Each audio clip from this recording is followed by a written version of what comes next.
Hello, आप सभी का स्वागत है फिर से एक नए वीडियो में। तो आज हम देखेंगे बिहार आईटीआई एंट्रेंस एग्ज़ाम 2025 में अगर आप लोग एग्ज़ाम देने वाले हैं तो उसका मॉडल सेट 1 देखेंगे, ठीक है, जो कि प्रैक्टिस सेट रहने वाला है और जनरल नॉलेज का जो है ये क्वेश्चन होगा, यानी कि सामान्य ज्ञान का।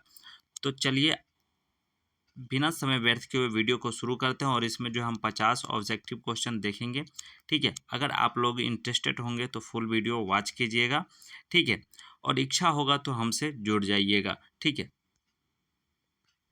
तो आप सभी के लिए जो है 2023 का और 2024 का जो है आप लोग को जो है हम अपलोड कर दिए हैं मॉडल प्रीवियस ईयर पेपर, ठीक है। तो मॉडल सेट जो है आज हम अपलोड कर रहे हैं। तो आप लोग जो भी वीडियो अपलोड करेंगे उसको देखते चलिएगा, पढ़ते चलिएगा, मज़ेदार प्रश्न रहने वाला है, ठीक है। और ये सब प्रश्न अगर याद रखिएगा तो आपको कंपटीशन एग्ज़ाम में भी फ़ायदा करेगा, ठीक है। और ये सब जो क्वेश्चन करा रहे हैं ये एंटीबायोटिक का काम करेगा। कोई भी एग्ज़ाम दीजिएगा उसमें आपको हेल्प मिलेगा, ठीक है। तो चलिए आइए शुरू करते हैं सामान्य ज्ञान के प्रश्न फटाफट। भारत की सूचना प्रौद्योगिकी राजधानी है। तो भारत की जो है सूचना प्रौद्योगिकी राजधानी कौन सा है? तो बेंगलुरु राइट आंसर हो जाएगा, सी ऑप्शन।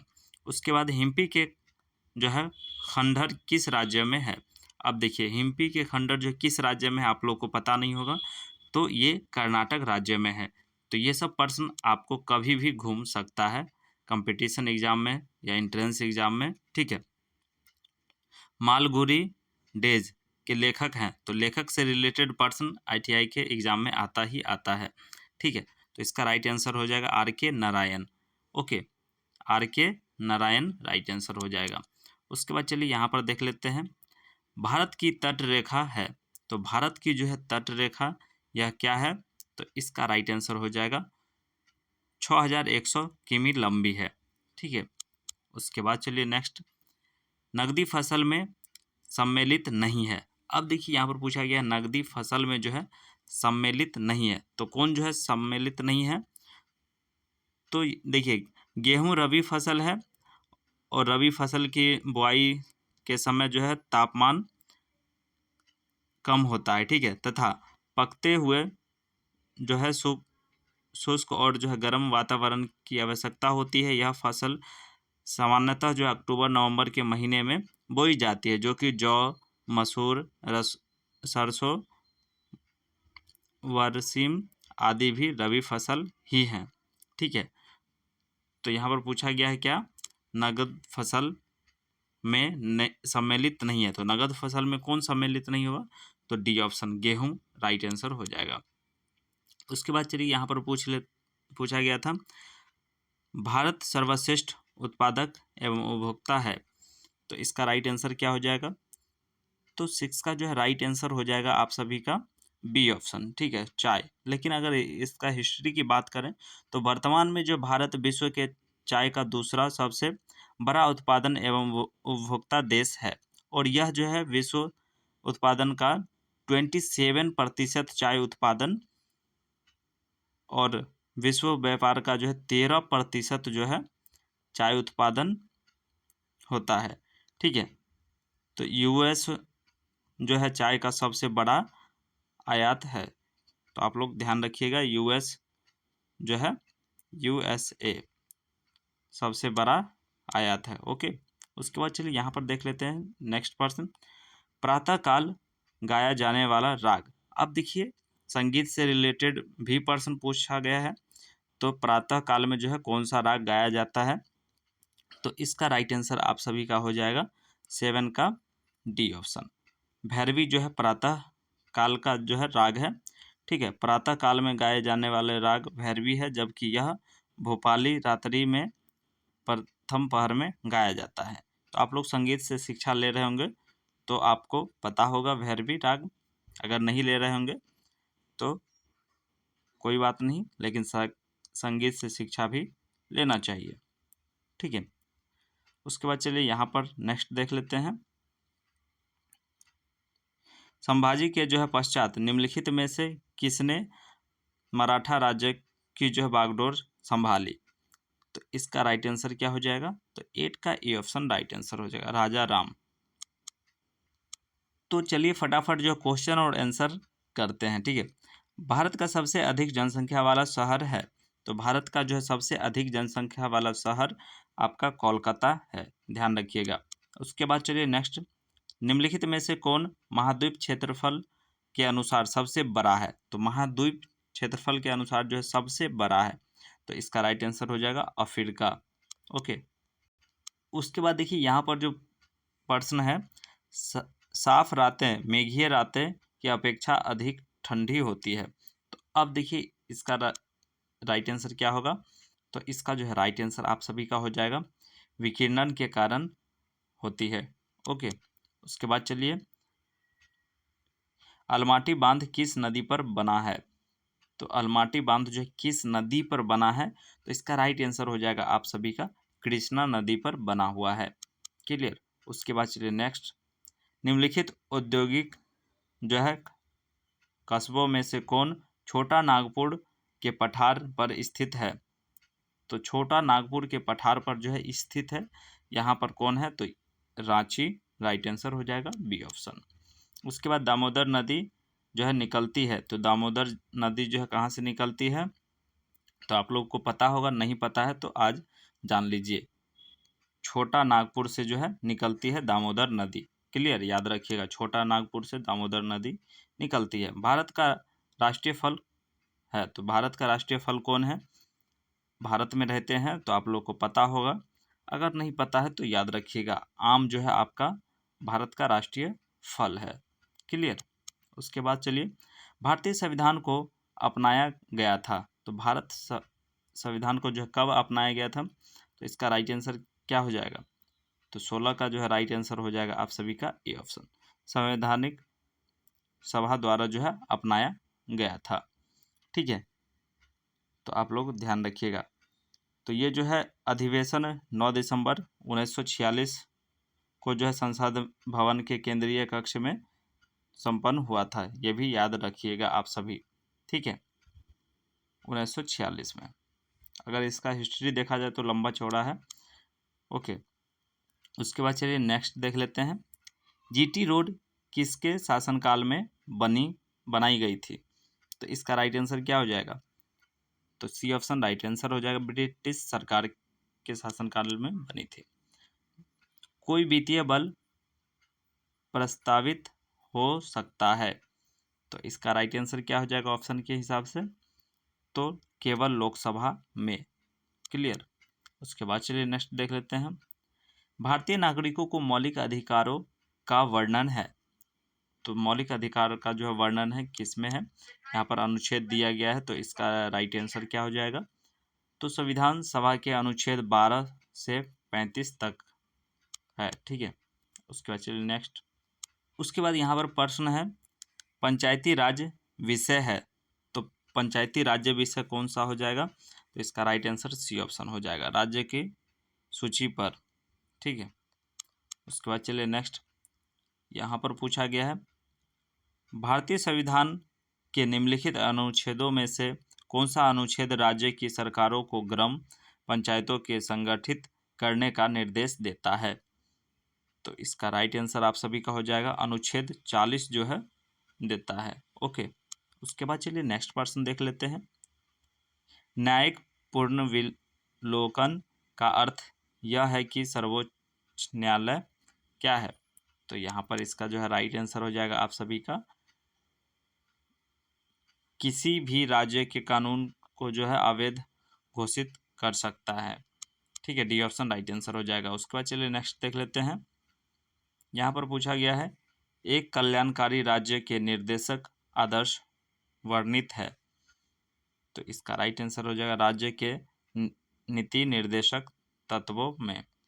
ओके, उसके बाद चलिए नेक्स्ट देख लेते हैं, लोकसभा के स्पीकर का निर्वाचन होता है, तो लोकसभा के स्पीकर का निर्वाचन होता है लोकसभा के सभी सदस्यों द्वारा जो है होता है, सी ऑप्शन राइट आंसर हो जाएगा। उसके बाद चलिए नेक्स्ट, भारत के राष्ट्रपति को उनके पद से हटाया जा सकता है, तो उनके पद से जो है हटाया जा सकता है, तो इसका राइट आंसर क्या हो जाएगा? संसद द्वारा जो है हटाया जाता है। तो ये सब इंटर में आप लोग पढ़े होंगे तो ध्यान दिए होंगे तो याद होगा, नहीं तो 10th में भी है क्वेश्चन। उसके बाद चलिए नेक्स्ट देख सकते हैं, और आप लोग याद भी रखिएगा, ये सब क्वेश्चन जो है राजनीतिक है लेकिन एकदम सटीक और सही है, ठीक है। जैसे एक बार और आप लोग को समझा देते हैं। भारत के राष्ट्रपति को उसके पद से हटाया जाता है, यानी कि जो राष्ट्रपति हैं उनको जो है पद से हटाया जा सकता है, तो किसके द्वारा? तो संसद के द्वारा जो है उनको हटाया जा सकता है। तो इसलिए जो है आप लोग ध्यान रखिएगा, क्योंकि राष्ट्रपति का जो है पदावधि जो है ग्रहण की तिथि से 5 वर्ष की होती है। 5 वर्ष से पहले राष्ट्रपति की जो है पदावधि को 2 प्रकार से समाप्त हो सकती है।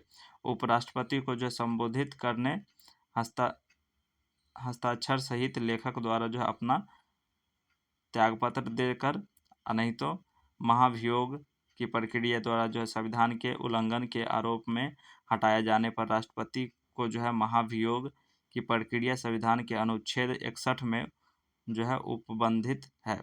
यह प्रक्रिया एक जो है अर्ध न्यायिक प्रक्रिया है जो संसद में चली जाती है, और संसद का कोई भी सदन राष्ट्रपति पर संविधान के उल्लंघन का आरोप लगाकर दूसरा सदन आरोप की जांच करेगा। यह कार्रवाई किंतु ऐसे आरोपी तब तक नहीं लाया जा सकेगा जब तक कि 14 दिन की निम्नलिखित सूचना देकर सदन की कुल सदस्य संख्या के कम से कम 1/4 सदस्य ने हस्ताक्षर करके प्रस्तावना अंतर्विष्ट करने वाला संकल्प पर प्रस्तावित नहीं किया हो तो, ठीक है। तो इस चलते जो है इनको संसद द्वारा जो है हटाया जा सकता है, ध्यान रखिएगा।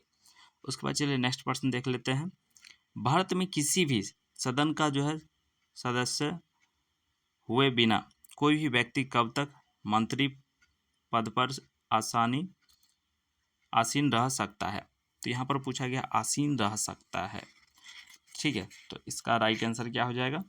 तो 26 का जो है राइट आंसर आप सभी का हो जाएगा बी ऑप्शन, 6 महीने तक, ठीक है। उसके बाद चलिए नेक्स्ट देख लेते हैं। भारत का कौन सा राज्य कैंसर का सबसे बड़ा उत्पादक है? केसर का जो है सबसे बड़ा उत्पादक है। तो इसका राइट आंसर क्या हो जाएगा? तो 27 का राइट आंसर हो जाएगा आप सभी का ए ऑप्शन। जम्मू कश्मीर जो है केसर का सबसे बड़ा उत्पादक है। उसके बाद राष्ट्रपति राष्ट्रीय आपातकाल की घोषणा कब कर सकता है? तो इसका राइट आंसर क्या हो जाएगा? ऑप्शन के हिसाब से डी ऑप्शन राइट आंसर हो जाएगा। ऊपर वर्णित सभी जो है कारणों के आधार पर, यानी कि हथियारबंद विद्रोह के आधार पर, बाहरी आक्रमण के आधार पर, युद्ध के आधार पर हो सकता है, ठीक है। उसके बाद चलिए नेक्स्ट देख लेते हैं।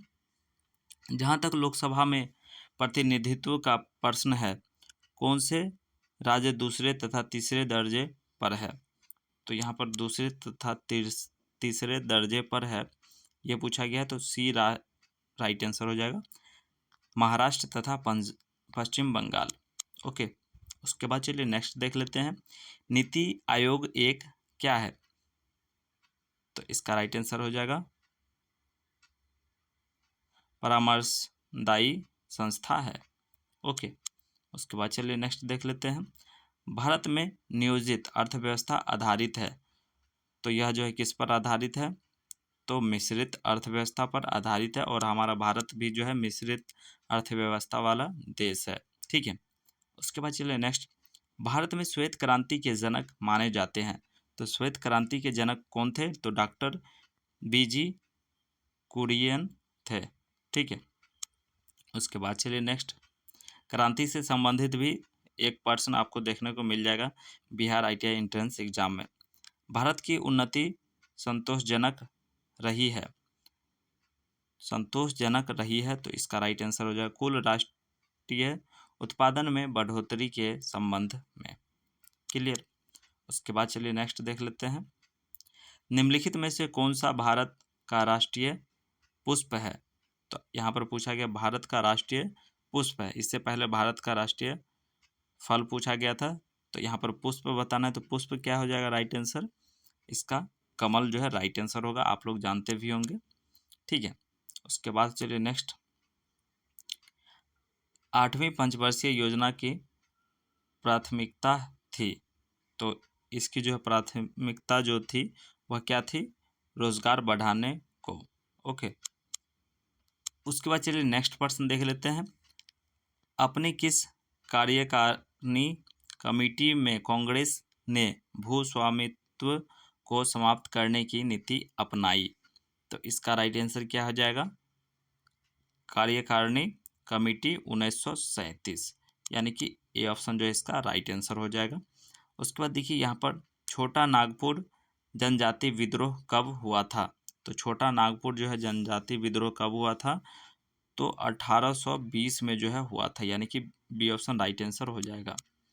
उसके बाद चलिए नेक्स्ट, गांधी जी का चंपारण सत्याग्रह किससे जुड़ा था? तो गांधी जी जो थे उनका चंपारण सत्याग्रह किससे जुड़ा हुआ था? तो तीन कठिया से जुड़ा हुआ था। उसके बाद चलिए नेक्स्ट, उलगुलन विद्रोह किससे जुड़ा हुआ था? अब उलगुलन विद्रोह किससे जुड़ा हुआ था? तो इसका राइट आंसर हो जाएगा बिरसा मुंडा से। ठीक है, डी ऑप्शन राइट आंसर हो जाएगा। उसके बाद देखिए यहाँ पर डॉक्टर सीवी रमन को किस विषय में नोबेल पुरस्कार मिला? तो सीवी रमन को जो किस विषय में नोबेल पुरस्कार मिला? तो इसका राइट आंसर हो जाएगा भौतिकी में, सी ऑप्शन राइट आंसर। उसके बाद देखिए बिहार बंगाल से जो है पृथक कब हुआ था, यानी कि अलग कब हुआ था? तो ये भी मोस्ट इम्पोर्टेंट पर्सन है, आप लोग याद रखिएगा, अपना बिहार में रहते हैं तो। ठीक है, 1912 को जो है अलग हुआ था। ओके, उसके बाद चलिए अल्फासो है, तो ये क्या है? तो आप लोग जानते होंगे अल्फासो क्या है? आम है ये। ठीक है, ये भी मोस्ट इम्पोर्टेंट पर्सन है और ये भी पर्सन काफ़ी बार पूछा गया है एग्जाम में। ठीक है, तो इसका राइट आंसर क्या हो जाएगा? यहाँ पर देखिए डी ऑप्शन राइट आंसर हो जाएगा। आम की एक किस्म है, अल्फांसो बोला जाता है, तो अल्फांसो ही है। अल्फांसो क्या है? एक आम है। आप लोग किसी पुराने व्यक्ति के मुख से सुने होंगे, अगर आप नहीं जानते होंगे तो। ठीक है, अल्फांसो आम जो है बढ़िया होता है। उसके बाद चलिए अंतिम मुगल सम्राट था, तो अंतिम जो है मुगल सम्राट कौन थे?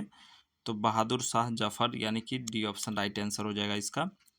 उसके बाद चलिए नेक्स्ट, भारतीय संविधान का जो है मसौदा तैयार करने वाली समिति के अध्यक्ष थे, तो इसका राइट आंसर क्या हो जाएगा? देख लेते हैं आंसर, यहाँ पर बी आर अम्बेडकर हो जाएगा राइट आंसर, डी ऑप्शन। ठीक है, उसके बाद चलिए नेक्स्ट, शक सावंत जो 78 ईसा पूर्व में प्रारंभ होता है, प्रकट करता है, तो यह क्या प्रकट करता है? तो इसका राइट आंसर हो जाएगा आप सभी का कनिष्ठ का शासन। ओके, उसके बाद देखिए इस तरह के पर्सन भी आपको एक ना एक देखने को मिलेगा। विश्व विरासत दिवस कब मनाया जाता है? तो विश्व विरासत दिवस जो है 18 अप्रैल को मनाया जाता है। ठीक है, कभी महिला दिवस पूछ लिया जाएगा, कभी विज्ञान दिवस पूछ लिया जाएगा, कभी बिहार दिवस पूछ लिया जाएगा। इस तरीके के प्रश्न निश्चित रूप से आपको देखने को मिल जाएगा। पीली क्रांति शब्द किस की बड़ी मात्रा में उत्पादित वस्तु के संदर्भ में प्रयुक्त होता है? अब देखिए क्रांति से रिलेटेड भी एक प्रश्न निश्चित तौर पे पूछा जाएगा। ठीक है, तो ये आप लोग जो है गारंटी के साथ याद रखिएगा। तो ये जो है खाद्य तेल से राइट आंसर हो जाएगा, डी ऑप्शन।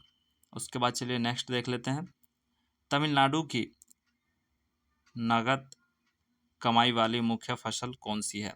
ठीक है, तो इसका राइट आंसर क्या हो जाएगा? तो 48 का राइट आंसर हो जाएगा सी, मूंगफली।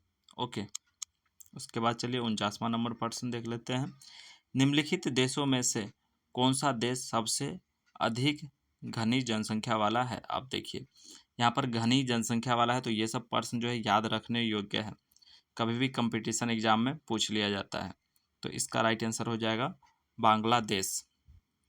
ठीक है, यहाँ पर देखिए निम्नलिखित में से कौन सी देश सबसे अधिक जो है घनी जनसंख्या वाला, यानी कि अधिक जनसंख्या वाला, तो बांग्लादेश राइट आंसर हो जाएगा।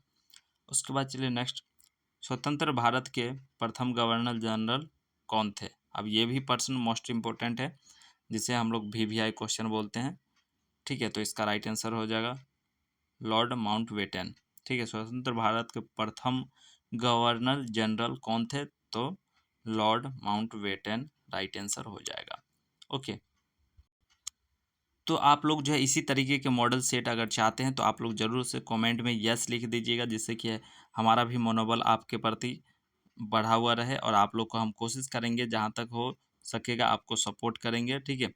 और जितना हो सकेगा क्वेश्चन करा देंगे, जिससे कि आपको अगर इतना स्टडी कर लेते हैं तो आपको कहीं भी दिक्कत नहीं होगा।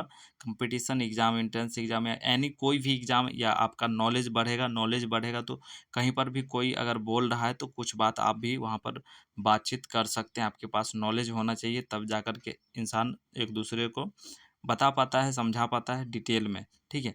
इसलिए नॉलेज होना आज के डेट में बहुत ही आवश्यक है, ठीक है। पढ़िएगा तो आगे बढ़िएगा, नहीं पढ़िएगा तो पीछे ही रह जाइएगा आज के डेट में। और कमाना तो पड़ेगा ही, आप पढ़िए चाहे ना पढ़िए, पेट के लिए कमाना पड़ेगा। और पढ़ने के लिए भी अगर आज पढ़िए चाहे बुढ़ापा में पढ़िए, लेकिन पढ़ना पड़ेगा। अब कहिए बुढ़ापा में क्यों बोल रहे हैं सर? तो देखिए, बुढ़ापा में बच्चे को पढ़ाने के लिए भी पढ़ना पड़ता है, इसलिए अभी पढ़िएगा तो नौकरी मिल जाएगा, तो फिर बुढ़ापा भी आपका आसानी से कट जाएगा, ठीक है। और पढ़ाई रहेगा तो बच्चे को भी पढ़ा सकेंगे, आगे नेक्स्ट जनरेशन को भी शिक्षा दे सकेंगे आप। इसलिए मेहनत कीजिए इतना कि सभी एग्ज़ाम आसान लगने लगे आपको, ठीक है। तो चलिए फिर मिलेंगे हम नेक्स्ट वीडियो में, तब तक के लिए धन्यवाद। जय हिंद, जय भारत।